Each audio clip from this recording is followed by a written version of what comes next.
Good morning, all. My name is Tabile Kele, the co-founder of The Village Rock, a community-based organization committed to protecting and safeguarding the rights of children, girls, and women. Thank you for taking your time to watch this video on FGM and male engagement. Today being the 6th of February, the International Day of Zero Tolerance for FGM, here at TVR, like many other organizations, are committed to support all efforts to end FGM. We are committed to raising awareness and advocating against it.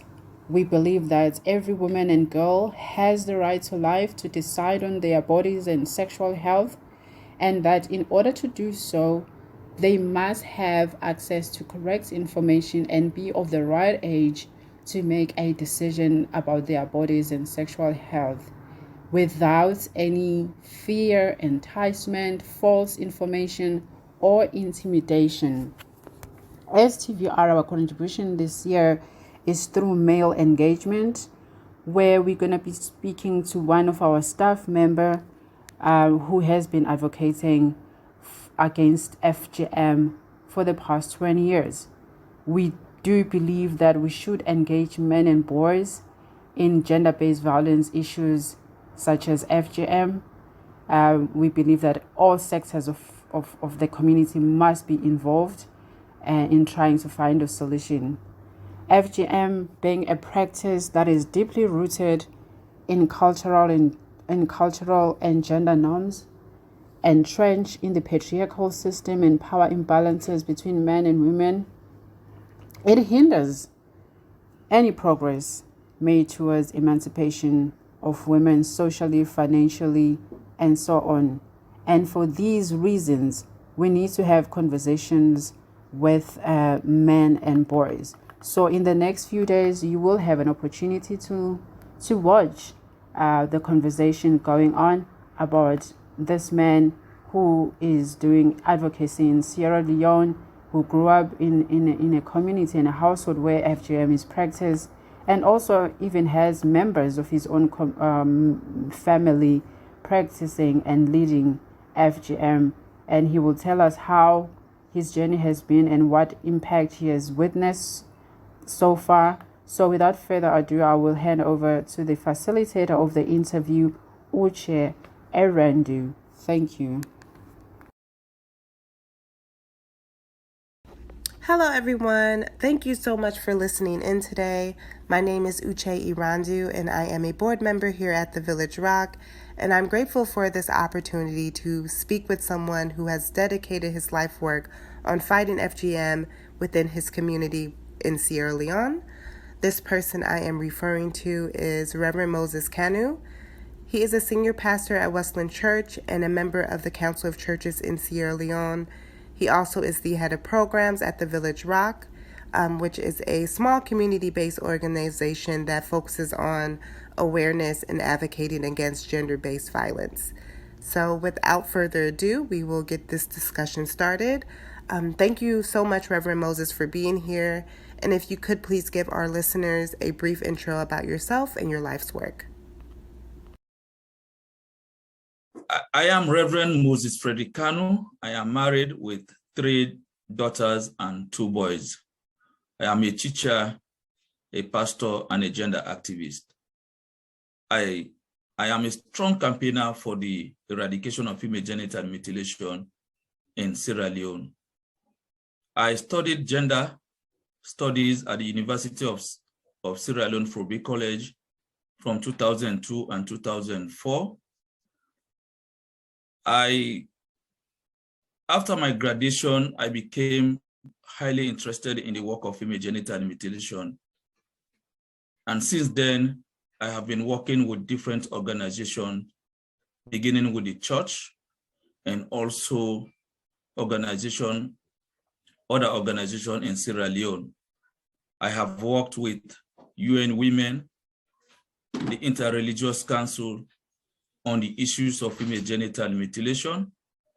And also I have been involved in conducting workshops with various people, including the Sowes, men, young people all over the country, in the South, in the East, and in the North.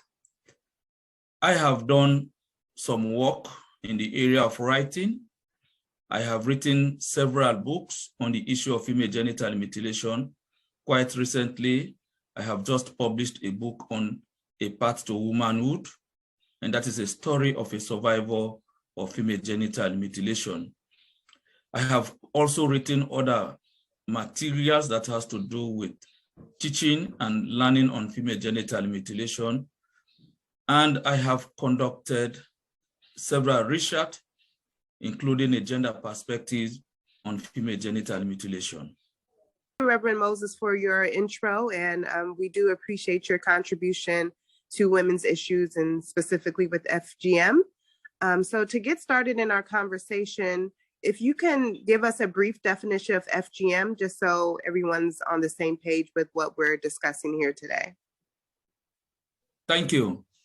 Female genital mutilation is the removal of the female genital organs for non-medical reasons, and it is done by using different instruments, including knives, scissors, and blades. In Sierra Leone, female genital mutilation is practiced by every tribe except the Creoles in the Western area. Female genital mutilation is a painful operation. It causes excessive bleeding, anemia, and death. In some cases, long-term cases, we have labor complications, keloid scars, HIV and AIDS, teenage pregnancy, child marriage, school dropout, and low sexual urge. In Sierra Leone, female genital mutilation is perpetrated by a social institution known as the Bondo Society. I know there was a time when FGM was considered taboo to speak against. Is this still the case in certain regions in Sierra Leone? Yes, it is true that in the past, anyone who dare spoke about and against female genital mutilation could lose his life. This is because in Sierra Leone, FGM is controlled by the Bondo Society. Taboo to speak against. And this Bondo, the power exercised by the Bondo Society made it for quite a long time remain a secret and a taboo to talk about openly. Men were totally forbidden to discuss female genital mutilation. Religious leaders never preached about or against FGM. It never appeared on the front pages of newspapers. It was not a topic for radio and television discussions. Women members of the Bondo Society are on oath to tell the full story about the Bondo. However, the situation has changed over the years. The international concern about harmful traditional practices played a role in questioning local practices such as FGM. As a result, the issue of female genital mutilation began to surface in the Sierra Leonean society. And so I can say FGM is no longer a taboo in most parts of Sierra Leone. And can you help me pronounce it? Is it the Bolo Society? Bondo Society, Bondo, B-O-N-D. Okay, Bondo. And it does consist of women and men? No, it's only exclusive for women. Oh, it's only exclusive to women. Okay. Yeah. Okay, good. Okay, we'll get to the next question now. So what initially piqued your interest about FGM, especially growing up in a community where it's practiced and it's, you know, it's among the social norms? What was your reason for being so interested in that for your studies? As a young boy growing up in an FGM practicing culture like Mabonkani, I saw FGM as a social norm. It was a constructive path to womanhood, and I personally enjoyed most of its activities, especially the festivities. I witnessed and approved the initiation of 10 of my sisters. I was happy my father did, so we are his 3 wives. the family considered my father as a responsible parent. But by April 2003, I started questioning the validity of female genital mutilation. A new mindset was born in me. In October of 2002, I gained admission at the University of Sierra Leone, Frobe College, to pursue my master's degree in gender studies. As a widower, I left Kathy, my daughter, in the care of my mother at Mabunkani. In April of 2003, my mother asked me to take Kathy away from Mabunkani for fear of being initiated into the Bondo Society, where my father was initiating her daughters and granddaughters into the Bondo Society. I traveled to Mabunkani a day before the girls were taken into the Bondo Society for initiation. Kathy and I traveled back to Freetown on the same day. While I was traveling from Mabunkani to Freetown, I became curious to know why my father wanted to initiate my daughter into the Bondo Society. I was particularly interested to know why he was putting so much energy and resources into this practice. What was he going to benefit? What was he going to achieve at the end of it all? My curiosity inspired me to study the gender perspective of FGM in Sierra Leone in partial fulfillment of the award of the MA in Gender Studies. I completed the study in 2004, and as I was awarded the said degree. Since I graduated in 2004, I became interested in the work of female genital mutilation, and I had the opportunity to work with various organizations in the campaign against female genital mutilation.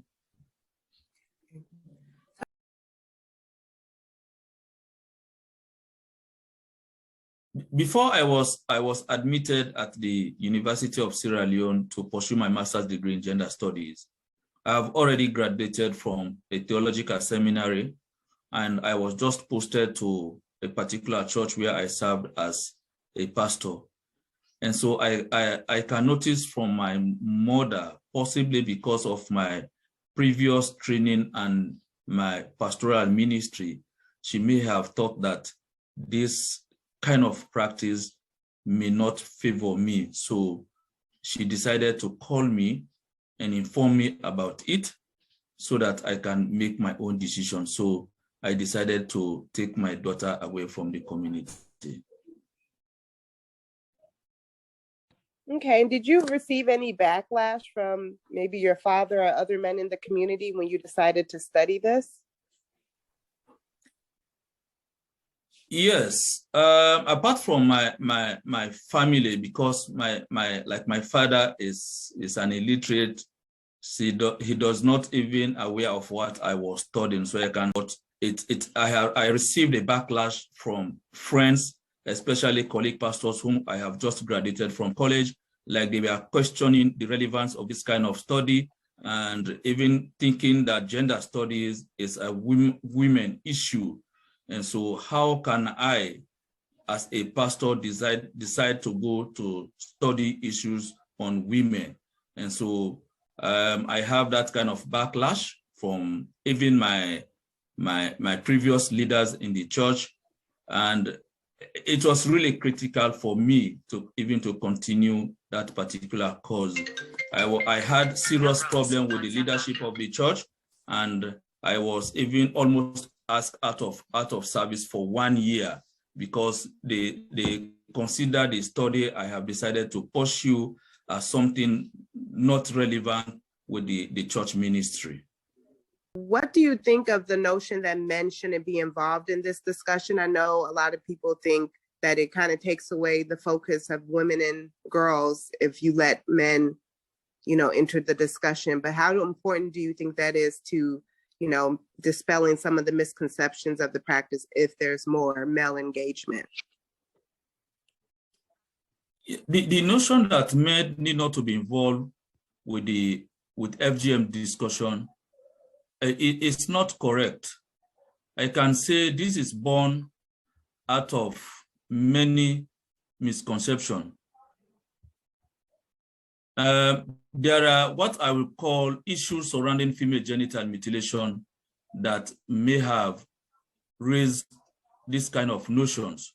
For example, people in our community believe that female genital mutilation is perpetrated by women and not men, and that female genital mutilation impacts women alone and not men. And they also believe that women should be involved in the campaign against female genital mutilation, and that men should not be involved because it is not a men issue. And fourthly, a lot of people also believe that female genital mutilation is being controlled by a demon, and so it will particularly hurt men if they are involved in the practice. And so for me, I have decided to make female genital mutilation as part of my life work to help correct some of these misconceptions. For example, I would say that female genital mutilation is not a woman issue alone. The truth is, female genital mutilation is a gendered practice. And when we say it's a gender practice, it means when critically examined, especially in my study on gender perspective of female genital mutilation, I was able to discover that female genital mutilation is perpetrated by men. In fact, the conclusion of that research shows that it is men who are the main perpetrator of female genital mutilation, as not men as society believes.